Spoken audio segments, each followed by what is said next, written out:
authors, welcome to Author Nation. I am Melody Ann and we're talking about narratives, and in this particular video we're going to be talking about the circular narrative, circling back, and it's one of my favorites. A circular narrative is a story that ends where it began.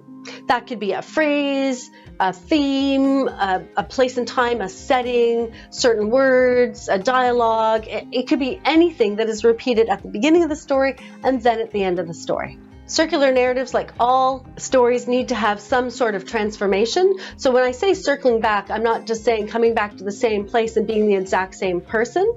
They could revisit an important scene or an important setting in the story, but be a different person when they revisit it. And there is still a transformation. The audience needs a transformation. Audiences love that circular narrative. It feels so good for some reason. It packages the story, and I've heard it called bookending as well, where you kind of bookend the story.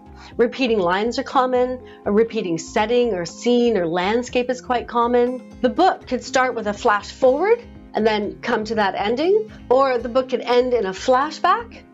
And that's another way you can kind of bookend a story or have a circular narrative. One of my favorites, and this is not nonfiction, but it's still kind of one of my favorites, is The Outsiders.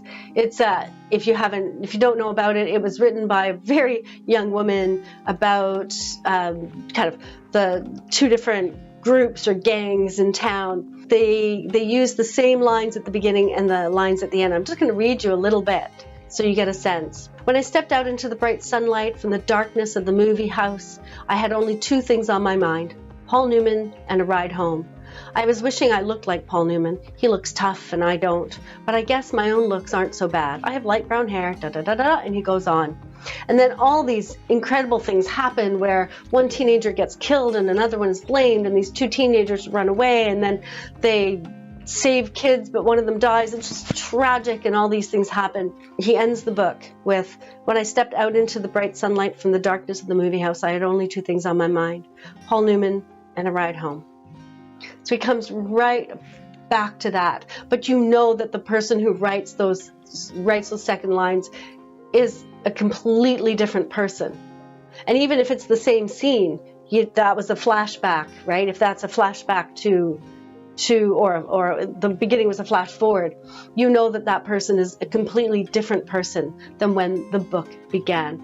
And so satisfying to readers. They really love it. So it's a really awesome way to create a narrative, whether inside your nonfiction book, you have a shorter story inside, or whether you are doing a longer book. It's a wonderful way to organize your narrative. And if you're interested in more narratives, I have other videos on narratives: chronological narrative, non-chronological narrative, parallel narrative.